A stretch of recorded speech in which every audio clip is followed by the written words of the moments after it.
je vais commencer par vous souhaiter la bienvenue. Je suis super contente qu'il y ait quelques personnes qui s'intéressent à la biodiversité parce que de manière générale, je dois bien dire que c'est pas le sujet majeur. Ici, en plus, le sujet majeur, c'est l'IA.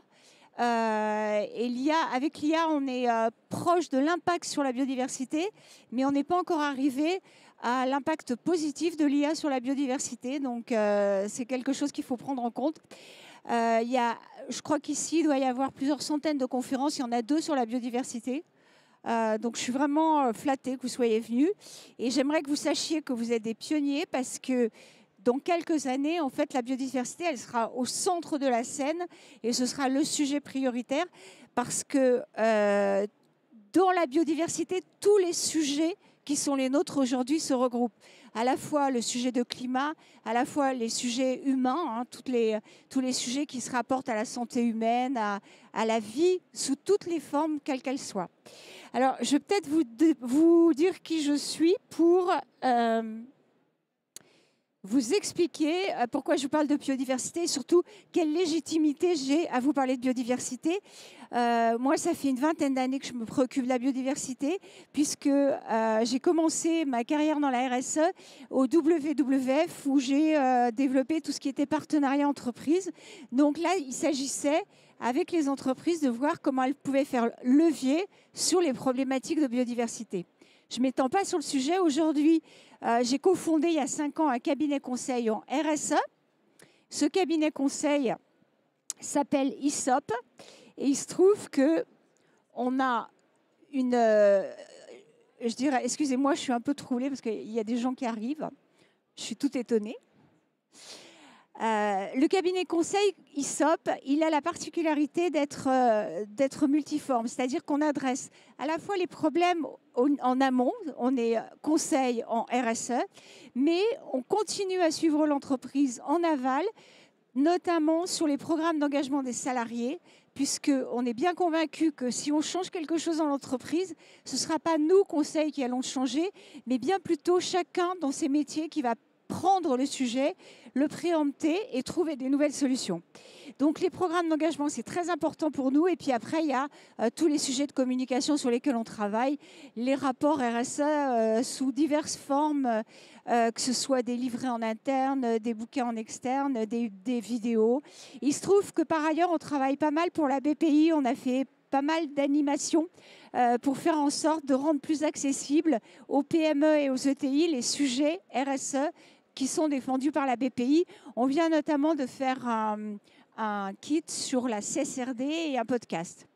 Alors, ça, c'est une partie de nos clients. Hein. Je vous ai mis quelques logos. Notamment, l'un de nos clients qui est quand même un des plus, qui a le plus de légitimité à être ici, c'est l'Office français de la biodiversité. Depuis 3 ans, nous sommes l'évaluateur des roadmaps du programme Entreprises engagées pour la nature de l'Office français de la biodiversité. Alors, je ne sais pas si vous connaissez le programme, on pourra en reparler après, mais les entreprises rentrent dans ce programme pour faire reconnaître leur feuille de route biodiversité. Et en faisant reconnaître leur feuille de route biodiversité, elles en ont un avantage puisqu'elles ont aussi des propositions de mesures correctrices. Comment est-ce qu'elles peuvent faire différemment? Elles ont une évaluation qui leur est transmise. On a évalué 75 roadmaps sur les sujets de biodiversité. Et c'est comme ça qu'on s'est rendu compte que les entreprises avaient beaucoup de mal à préempter ce sujet. Et je suis la première à le comprendre parce que c'est un sujet très complexe parce qu'il est multiforme lui aussi. On est par ailleurs agréé par la BPI pour le diagnostic biodiversité. Alors, j'ai fait une petite partie comprendre parce que, évidemment, je ne vous connais pas, je ne sais pas quel est votre niveau de connaissance de la biodiversité. Je vais aller assez rapidement et si vous souhaitez poser des questions en cours d'intervention, j'ai aucun problème avec ça. Moi, je préfère qu'on échange plutôt que je sois là en train de vous raconter mon histoire, d'accord? Donc, comprendre, ça commence comme ça. Je pense que ce schéma, vous l'avez vu 25 fois. Ce qu'il faut bien intégrer, et les scientifiques l'ont intégré maintenant, puisque le GIEC et la COP font des travaux ensemble pour bien comprendre le lien entre climat et biodiversité. Le climat, finalement, c'est un élément de la biodiversité. La biodiversité, c'est tout ce qui regroupe le vivant et toutes les interactions qui sont dans le vivant. Le climat en est une. Donc, c'est important de savoir qu'aujourd'hui, penser biodiversité, c'est penser de manière beaucoup plus globale que penser uniquement climat. Alors, il se trouve que c'est plus simple de penser climat parce que le climat, on peut le mesurer. On va calculer des émissions de CO2, on va faire un bilan carbone. Les investisseurs vont se fier à ce bilan carbone. Les fournisseurs vont vous demander le bilan carbone. Sauf qu'on se rend compte aujourd'hui que ça suffit absolument pas et que l'entreprise doit prendre en compte les thématiques de biodiversité au sens large et pas que les thématiques de climat. Donc vous qui êtes ici, sachez que, c'est ce que je vous disais au départ, vous êtes un peu pionnier parce que ces sujets, s'ils vous intéressent, c'est parce que vous avez compris qu'ils vont vous impacter très rapidement, de la même manière que le climat vous a impacté, mais beaucoup plus globalement. Il y a la moitié du PIB mondial qui dépend de la biodiversité. Donc, ce n'est pas juste un espèce de thématique pour les écolos, c'est vraiment une thématique importante pour toute l'activité économique. Et je vais vous le montrer un peu plus loin. Je ne vais pas vous citer toutes les statistiques dramatiques qu'il y a sur les sujets de biodiversité. Je vous ai sorti la plus récente puisque celle-là, elle a été publiée mi-septembre. Donc la forêt amazonienne, elle a perdu aujourd'hui l'équivalent de la surface de l'Espagne en 40 ans. Donc d'ores et déjà, c'est un peu comme le 1,5 des accords de Paris. La forêt amazonienne, on pense qu'elle est même plus en danger. Elle est de toute façon complètement compromise. Donc il s'agit aujourd'hui de la reconstituer. 66% des milieux marins sont détériorés et 68% des populations de vertébrés ont disparu. Alors, peut-être que les vertébrés, ça vous laisse indifférent par rapport à vos activités, mais quand on parle des espèces, il n'y a pas que les vertébrés, il y a aussi toutes les espèces, notamment de plantes, qui sont à l'origine de beaucoup notamment de médicaments. L'aspirine, c'est une petite pervenche de Madagascar. Pardon, l'aspirine, c'est le saule. Mais il y a une petite pervenche de Madagascar à laquelle on n'avait pas forcément fait attention, qui aujourd'hui est la source de tous les anticancéreux qui sont sur Terre. Donc aujourd'hui, toutes les espèces, en perdant une espèce qu'on n'a même pas eu le temps de connaître, eh ben, quelque part, on perd quelque chose pour nous-mêmes, pour notre santé ou pour notre vie au quotidien. Alors, bien entendu, l'activité économique, on le voit, en dépend, mais l'activité économique la détériore. Donc, les facteurs d'érosion de la biodiversité, qui sont ces 5 facteurs que vous voyez là, ils sont liés aux activités humaines. Je ne vais pas tout vous détailler parce que je pense que vous le savez.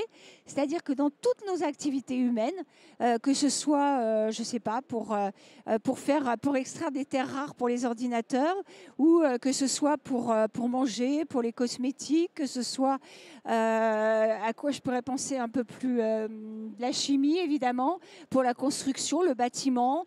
Pour toutes ces activités humaines, de toute façon, on prend de la biodiversité, on prend des éléments dans la biodiversité. Ces activités, elles dépendent de la biodiversité et elles détériorent la biodiversité. Donc, c'est à double tranchant. Pour simplifier les choses et pour pouvoir aider les entreprises à savoir où agir, l'IPBES, qui est un peu le GIEC de la biodiversité, à trouver, à populariser, à classer 5 facteurs d'érosion qui sont ceux-là. Il y a le changement d'usage des terres et des mers. Donc là, c'est tout ce qui est eutrophisation. Quand vous construisez un bâtiment, quand vous rendez une surface naturelle artificielle, ça fait partie du changement d'usage des terres et des mers. C'est un des premiers facteurs qui porte préjudice à la biodiversité.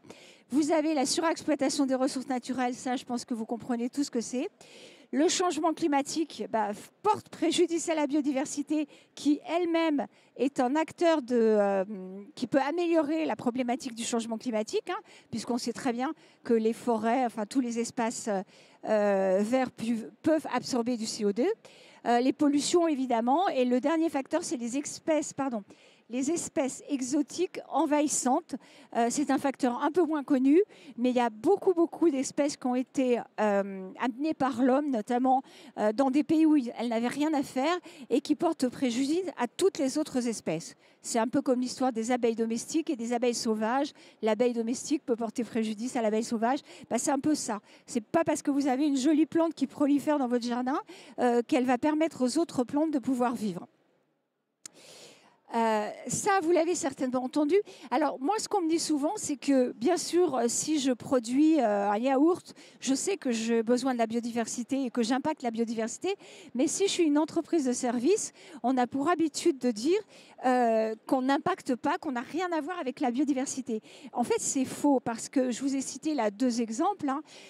Si vous êtes, par exemple, vous créez des solutions digitales, vous ne pouvez rien faire sans les terres rares. Si vous créez donc, ce sont les matières premières dont vous avez besoin pour que vos solutions elles puissent fonctionner. Il y a évidemment la consommation d'énergie, mais il y a aussi le matériel. Quand vous faites un ordinateur ou n'importe quel serveur, vous avez besoin de métal, d'aluminium, vous avez besoin d'un certain nombre de composantes qui sont issues de la biodiversité. Donc, quoi qu'il en soit, vous portez préjudice et vous avez besoin de la biodiversité. De la même manière, imaginez que vous soyez un très gros centre de service, que vous soyez Google, vous allez nourrir vos salariés, vous avez besoin de la biodiversité. Enfin, il y a plein de facteurs d'utilisation de la biodiversité, de dépendance et d'impact qu'on n'imagine pas quand on est une société de service. Là, à côté, je vous ai mis l'exemple d'une société de service qui travaille sur la production de films. Là, c'est encore plus criant parce que sans biodiversité, il y a bien des films, documentaires, etc., qui de toute façon n'auraient pas lieu. Donc ça, c'est tout ce qu'on appelle les services culturels que vous apporte la biodiversité. Donc, en gros, si je résume, l'activité économique dépend d'elle. Donc là, vous avez tous les services. Les services d'approvisionnement, ce sont ceux que vous imaginez le plus. Le bois pour vos meubles, pour les papiers, ce que je vous disais, les espèces pour les médicaments, etc. Vous avez les services de régulation, et ceux-là, vous les imaginez moins, mais nettoyer l'eau, par exemple, c'est un service qui vous est offert par la biodiversité. La régulation climatique est offerte par la biodiversité. Le contrôle de la qualité de l'air est offert par la biodiversité. Le contrôle des ravageurs, le contrôle des maladies. On l'a vu, enfin on en a pas mal parlé pendant le Covid. Effectivement, la problématique de la biodiversité est importante dans ces sujets-là parce que s'il vous manque des espèces pour en contrôler d'autres, vous ne le savez pas, l'écosystème ne fonctionne plus et ça vous porte préjudice et notamment, ça peut porter préjudice, ça porter des maladies, des ravageurs, etc. Et puis, tout ce qui est services culturels. Dans les services culturels, on met évidemment le tourisme, mais on met aussi des services comme la santé mentale.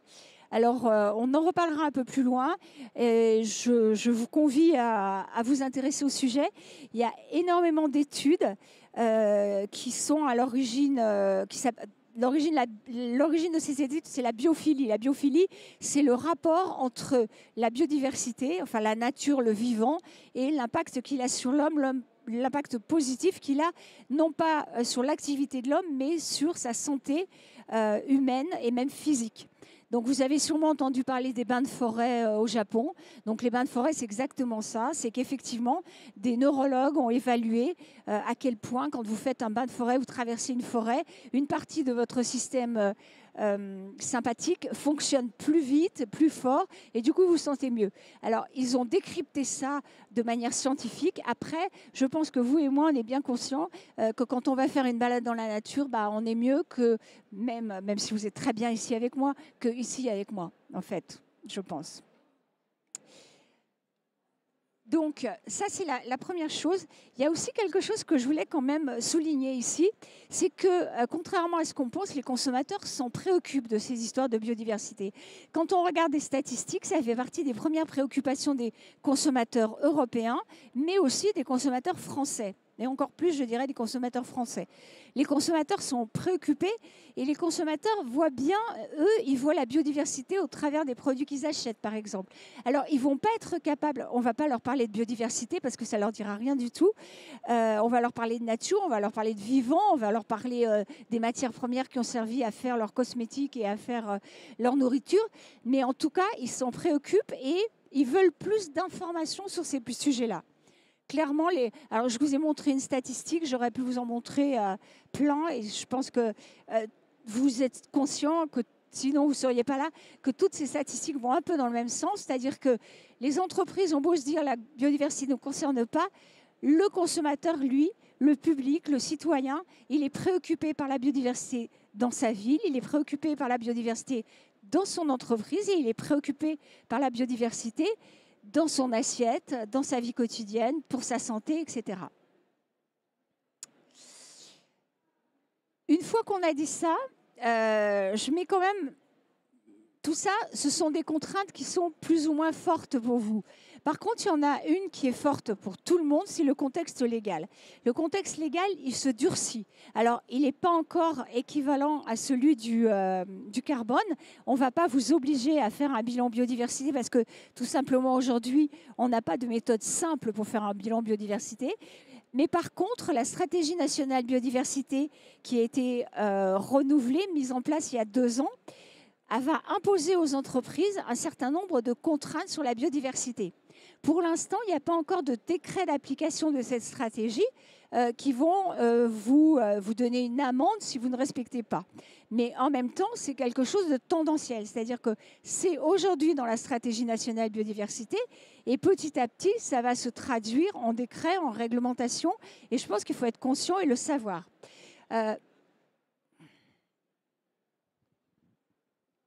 Pour autant, c'est évaluable. Via les indices et les inventaires et les suivis qu'il peut se faire sur le tour de l'entreprise, on peut voir si l'impact est positif ou pas, que ce soit par l'augmentation par exemple des oiseaux qui nichent autour de l'entreprise ou sur le site de l'entreprise, par les variétés d'espèces herbacées et de graminées qui vivent aussi. Donc il y a moyen d'évaluer si les actions sont efficaces au moins pour une très grosse partie. En fait, c'est vrai, c'est efficace, mais pour une petite partie. Parce que la plus grosse partie de l'impact reste dans la chaîne de valeur. Et dans la chaîne de valeur, l'entreprise, elle n'a pas suffisamment de traçabilité même et de données pour pouvoir évaluer ça. C'est-à-dire que sur le site de votre entreprise, vous pouvez dire, effectivement, vous pouvez faire un inventaire, vous pouvez voir quelles améliorations vous obtenez. Par contre, savoir si le jasmin que vous avez dans votre parfum, il a été cultivé dans de bonnes conditions et il fait l'objet d'une régénération de la biodiversité, c'est beaucoup plus complexe parce que le jasmin, il est au bout du monde, vous êtes ici. Et d'ailleurs, c'est tout le travail que font aujourd'hui les grosses entreprises sur la traçabilité, parce que la traçabilité leur permettra de savoir ce qui se passe et surtout d'imposer à leurs fournisseurs, justement, de mettre en place des moyens, des indices, etc. Mais globalement, c'est plus compliqué quand même. Donc, pour le coup, l'objectif de la stratégie nationale biodiversité, c'est plutôt ça justement. C'est d'obliger les entreprises à publier des rapports qui leur permettent, si vous voulez, une entreprise obligée de publier un rapport, c'est un peu comme la CSRD. Elle est obligée de mettre en place une traçabilité et elle est obligée d'avoir un cahier des charges pour ses fournisseurs.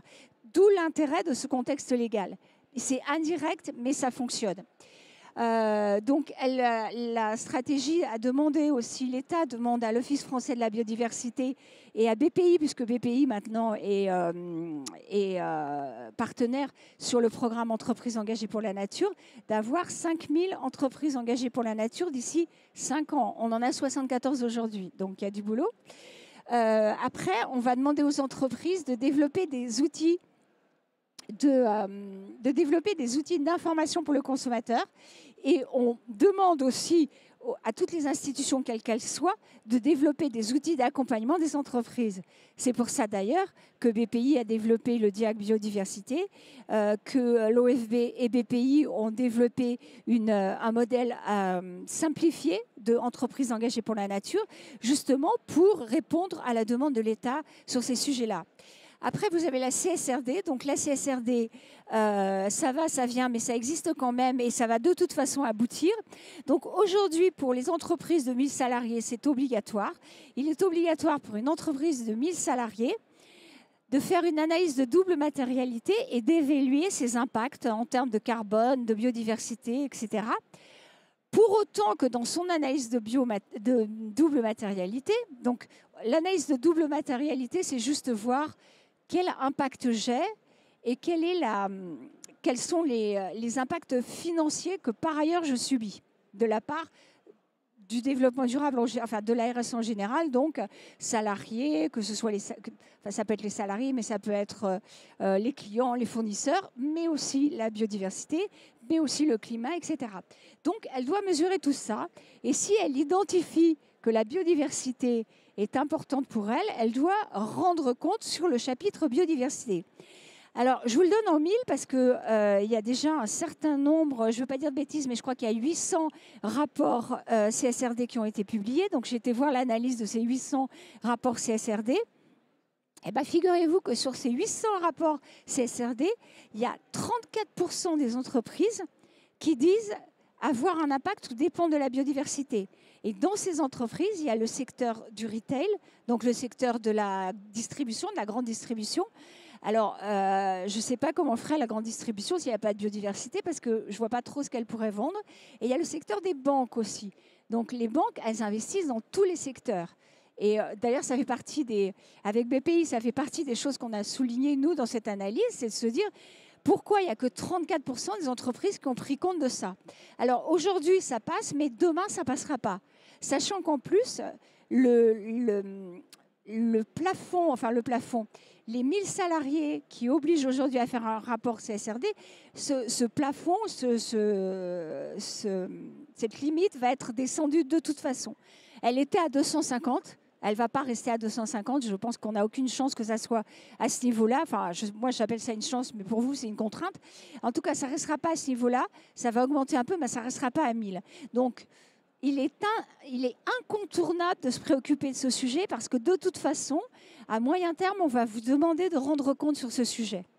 Alors, soit on va vous demander de rendre compte parce que vous êtes impacté par la CSRD, soit on va vous demander de rendre compte parce que vous êtes un fournisseur d'une entreprise impactée sur la CSRD.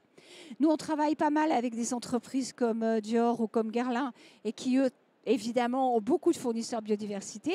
Et ça a été, c'est un branle-bas de combat pour les fournisseurs, justement, de mettre en place des outils et d'arriver à suivre ce sujet de biodiversité. Donc, cette première partie, et puis il y a l'affichage, oui, j'allais oublier de parler de l'affichage environnemental. Alors, il est encore en test. Là, il est testé, il est testé sur le textile, mais ça va aller, pareil, c'est quelque chose qui va être croissant. De la même manière qu'on va avoir le Nutri-Score, on aura un éco-score avec une évaluation de votre impact biodiversité, enfin de l'impact de votre produit biodiversité. Alors, pour en arriver là, c'est super complexe. Hein. Ça fait des années qu'ils essayent de calculer et c'est vrai que c'est très compliqué pour l'entreprise. Donc, c'est pour ça que autant se préparer tout de suite à bien cerner le sujet et à se mettre en route pour être prêt quand ça va être obligatoire et que vos consommateurs vont le chercher sur vos packaging. Ou sur vos packaging ou sur vos outils d'information de manière générale. Alors, tout ça, c'est le global, c'est essayer de comprendre où on en est en termes de biodiversité. Mais il y a quand même un point important, c'est que la biodiversité, on peut aussi en profiter. Alors, c'est une opportunité de marché. Volontairement, je vous ai cité là 2 exemples qui sont à l'opposé l'un de l'autre. Vous avez Leclerc, mais ils ne sont pas les seuls. Hein. Carrefour a fait ça derrière, etc. Leclerc qui fait de sa protection de la biodiversité une communication spécifique. C'est-à-dire pour dire, moi, Leclerc, je suis légitime à dire que je protège l'environnement. effectivement, je ne vais pas pêcher de bar sauvages pendant qu'ils sont en période de reproduction. Ça fait partie des... Alors, c'est pas vraiment du greenwashing, hein, donc ce n'est pas un mauvais exemple. En tout cas, ça fait partie des opportunités que de plus en plus d'entreprises saisissent. Mais à la limite, je dirais que moi, si je suis un chargé de mission biodiversité dans une ONG, bah, je suis contente qu'ils arrêtent d'acheter du bar en période de reproduction, parce que c'est eux qui vont faire pression justement sur la pêche pour qu'ils arrêtent de pêcher du bar en période de reproduction. Donc c'est aussi une opportunité pour la biodiversité. Et à l'inverse, c'est une entreprise qui est hyper engagée, une entreprise bretonne qui, comme tout breton, est bien au courant de tout ce qu'on jette comme coquilles d'huîtres, de moules, etc. Et qui a trouvé moyen par un procédé qui n'est pas impactant justement en termes d'environnement chimique, ce n'est pas un procédé chimique impactant. Ils transforment les coquilles en matière plastique qu'ils vont mettre dans des moules pour faire des montures. Donc, ils vont choisir. Ils sont très engagés, hein. Il y a quelques montures. Elles vont durer super longtemps. Les montures sont mises en place. Les verres sont mis en place sur les montures par des ateliers d'insertion. Enfin, et tout est local, hein. Tous leurs fournisseurs sont locaux, etc. Et ils développent cette matière. En fait, cette matière première, ils l'utilisent pour leurs produits, mais ils sont en train de la développer et de la vendre à d'autres parce qu'ils ne font pas suffisamment de lunettes pour absorber les tonnes de coquilles d'huîtres qu'il y a en Bretagne. Après, un autre exemple d'opportunité de marché, mais ça, je pense que c'est ce qu'il y a de plus fréquent, c'est le naturel qui revient au galop. Alors, tous les produits maintenant sont naturels, je ne sais pas si vous avez remarqué. Ce qu'il faut savoir, et je vous l'ai remis derrière, c'est que un produit peut se dire naturel si les ingrédients qu'il comprend sont naturels à plus de 95%. C'est-à-dire que quand vous avez, moi je prends souvent cet exemple du gel douche, vous avez des gels douche dont je ne citerai pas la marque dans les rayons du supermarché qui vont dire c'est du gel douche bio. En fait, le seul truc qui est bio là-dedans, c'est l'huile essentielle de citron qui parfume le gel douche. Donc ça, c'est pas du tout naturel. Vous voyez, c'est pas, enfin, l'huile essentielle, elle est bio et encore heureux parce que si en plus il y avait des pesticides dans l'huile essentielle, mais en tout cas, c'est pas un produit naturel pour autant. Donc ça, ce sont des allégations environnementales qui avant n'étaient pas punies, mais qui maintenant le sont sérieusement. Après, vous avez aussi pléthore d'affirmations sur l'agriculture et sur la naturalité des produits alimentaires. Donc sur les produits alimentaires, ça devient un peu compliqué de s'y retrouver entre l'agriculture régénératrice, entre l'agroécologie, entre la production, l'agriculture raisonnée, entre cultiver sans pesticides. Il y a plein d'allégations qui circulent, il y en a pas mal qui sont épinglées maintenant et qu'on n'a plus le droit de donner. Sachez en tout cas qu'il y a quand même quelques types d'agriculture qui évoluent. Effectivement, l'agriculture régénératrice, même si elle n'a pas de standard aujourd'hui, est une manière de cultiver les sols pour que les nutriments du sol soient régénérés, donc c'est plutôt pas mal. L'agriculture bio, elle a un référentiel, donc au moins ça, on sait. Et l'agroécologie, c'est le stade ultime de l'agriculture évoluée qu'on va forcément exercer demain, mais qui est encore sur des produits encore assez... Vous les trouverez chez Biocoop, mais pas chez Carrefour, parce que c'est pour des petites productions, et c'est plus compliqué sur des grosses productions, même si c'est en phase de le devenir, hein. C'est une opportunité pour la nature et l'homme. Alors, c'est ce que je vous disais tout à l'heure, c'est-à-dire qu'aujourd'hui, il y a pas mal d'entreprises qui s'intéressent, et c'est là où on fait des inventaires de biodiversité, etc., à mettre en place la biodiversité sur leur site. Il y a plusieurs initiatives comme ça. Il y a des entreprises qui sont refuge LPO. Alors, il suffit pas...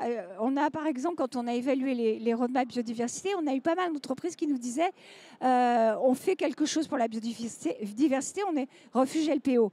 Et à côté de ça, ils importaient des matières premières de très lointains pays dont ils n'avaient pas la moindre idée sur la traçabilité. Donc il ne s'agit pas, c'est comme les ruches, il ne s'agit pas de mettre un refuge LPO. Par contre, mettre en place ce type d'initiative avec un jardin partagé autour du site et faire participer les salariés, pour le coup, ça a un effet très bénéfique, un effet à la fois sur la cohésion et un effet, comme je vous le disais, sur la biophilie, la productivité des salariés, le sentiment de bien-être, etc. Il y a aussi la possibilité de participer à des programmes de sciences à des programmes de sciences participatives ou de devenir un oasis nature. C'est un label, entre guillemets, de l'État qui vous permet, votre site peut devenir un oasis nature, c'est une reconnaissance et puis c'est un référentiel qui vous permet de savoir comment gérer votre site de la même façon.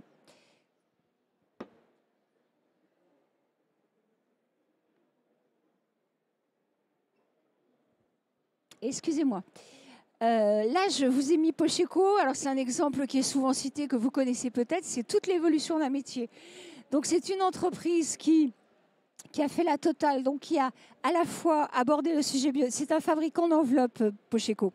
Donc, il a abordé le sujet biodiversité à la fois en amont sur son sourcing produit, parce que il faut de la pâte à papier, du bois et des forêts pour faire des enveloppes, mais aussi sur son site et aussi dans son process de fonctionnement.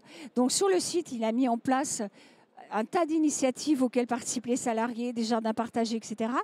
Il y a même une vente de produits qui sont cultivés sur le site pour les localement.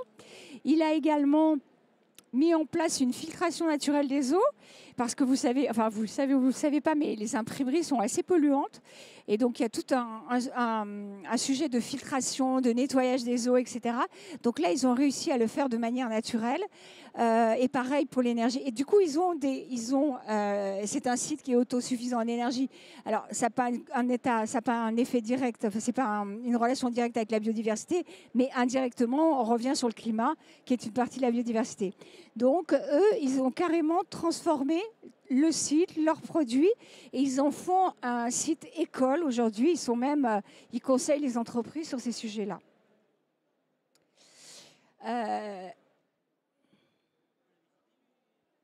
Alors, on peut pas les visiter comme ça. Des visites peuvent être organisées sur demande, mais on peut pas arriver comme ça et dire on va visiter. Mais oui, ils font visiter leur site. Ouais, c'est très intéressant. Et puis après, la biodiversité, c'est une source d'innovation. Alors, je ne sais pas si parmi vous, il y a des gens qui font de la recherche et des développements, qui travaillent sur des nouveaux produits.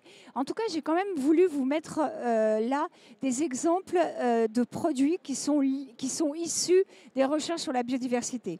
Par exemple, cette société, N2I, c'est une petite société qui fabrique des pesticides qui ne sont pas vraiment des pesticides à base de phéromones. C'est-à-dire qu'au lieu de mettre des pesticides dans les cultures, ils ont isolé des phéromones parmi celles qui existent chez les insectes et ils les pulvérisent, en fait. Vous les pulvérisez sur vos récoltes et ça vous permet justement d'éloigner les insectes et les ravageurs. Embellium, c'est un exemple un peu plus connu, c'est de l'emballage qui est fait à partir de champignons. En bas, vous avez un packaging à partir d'algues. Donc, ils ont fait, par exemple, au lieu d'avoir un tétrapack pour l'eau, vous avez le packaging, vous mettez l'eau dans l'algue, vous avalez l'algue et vous avalez l'eau et rien ne se perd, rien ne se crée. Donc, globalement. Après, j'ai d'autres exemples. Après, je vous ai mis tout ce qui est biosourcé, biodégradable et compostable parce qu'il y a toujours un mélange des genres sur ce sujet-là. Donc, effectivement, on peut faire des matières biosourcées. Des matières biosourcées, ça veut dire que la matière, elle est à partir d'éléments végétaux.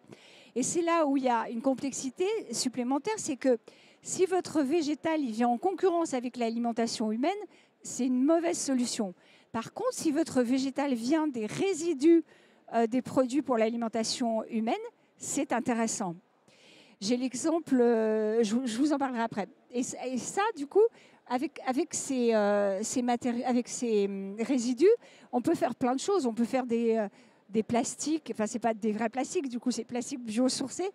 La limite, donc, c'est la pression sur la ressource alimentation.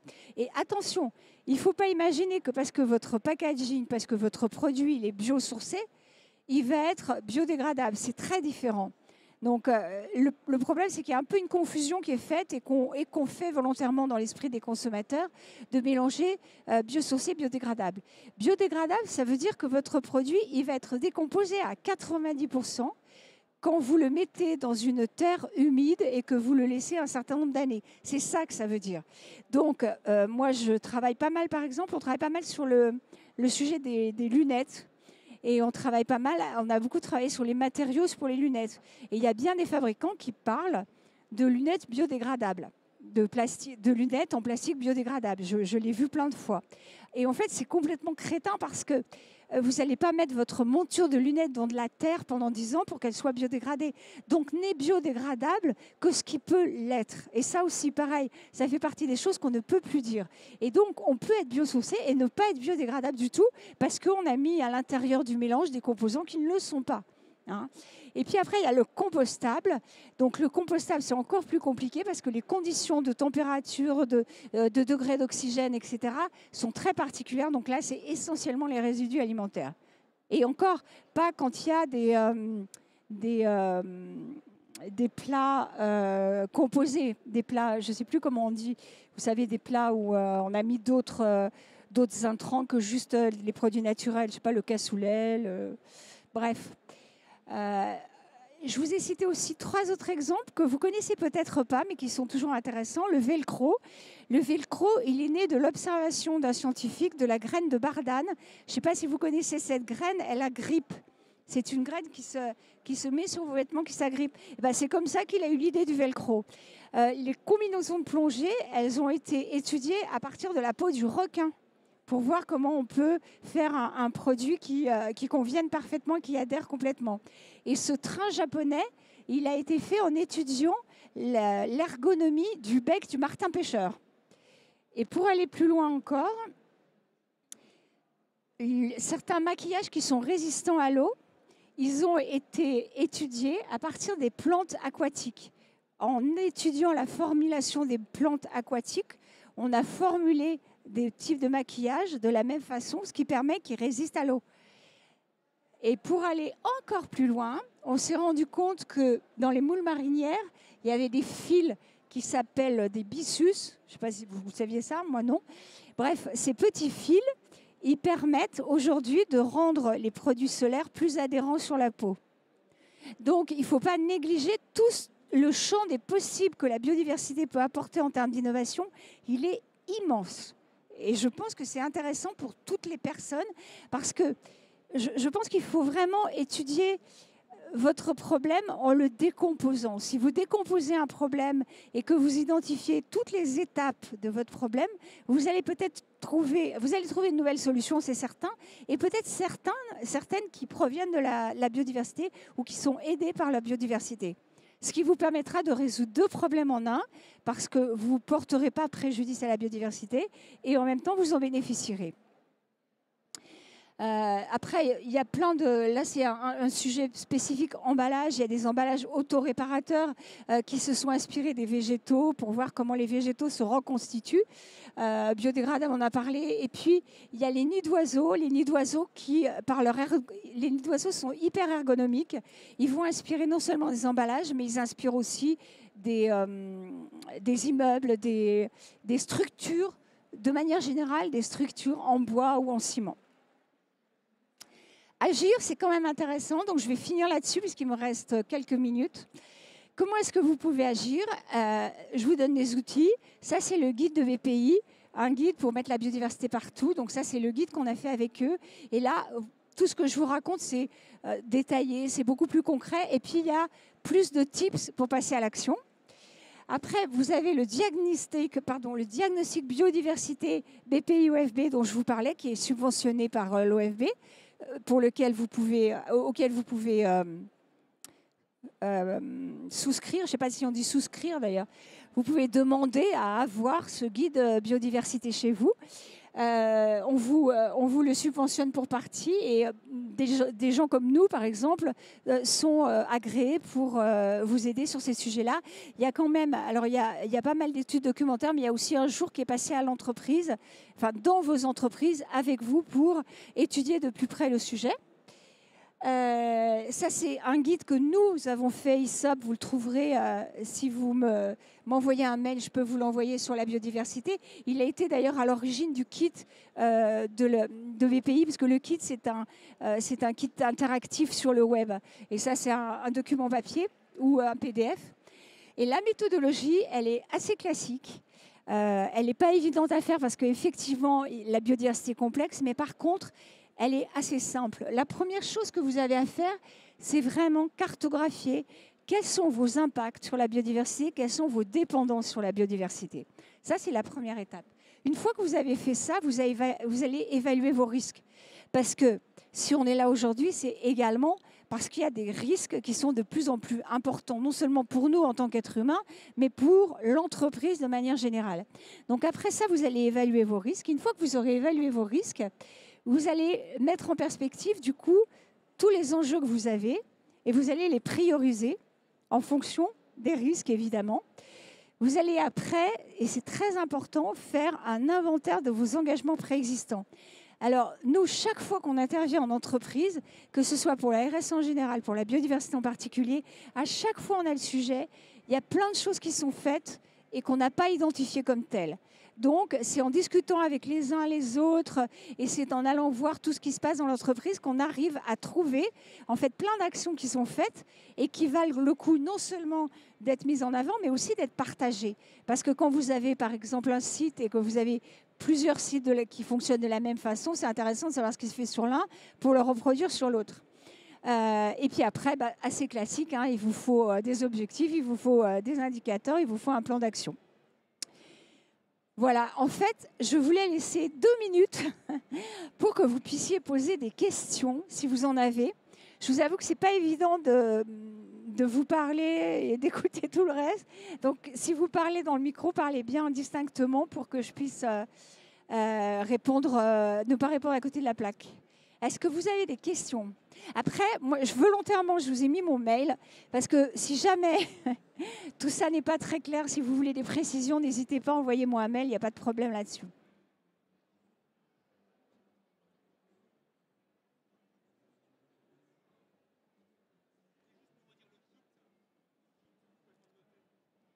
Le kit, en fait, je n'ai pas mis le lien.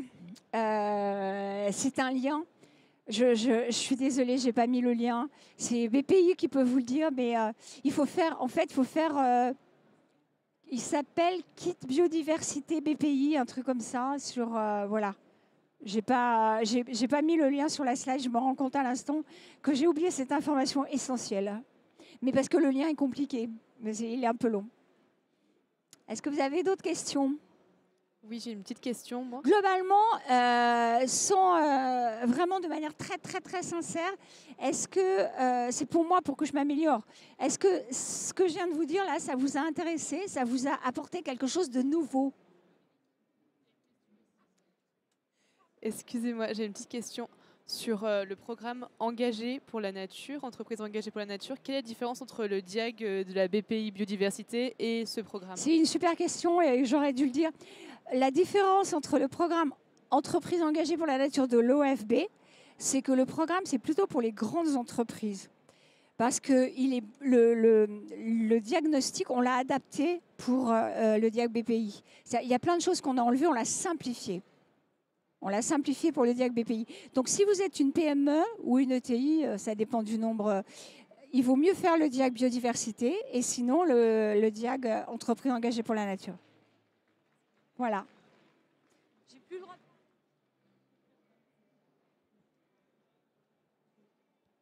Vous, allez, dites-moi quand même, est-ce que c'est quelque chose qui vous a apporté quelque chose ou pas ? Pas beaucoup, en fait. Si ? Je sais pas. Ça m'a fait plaisir d'avoir un public.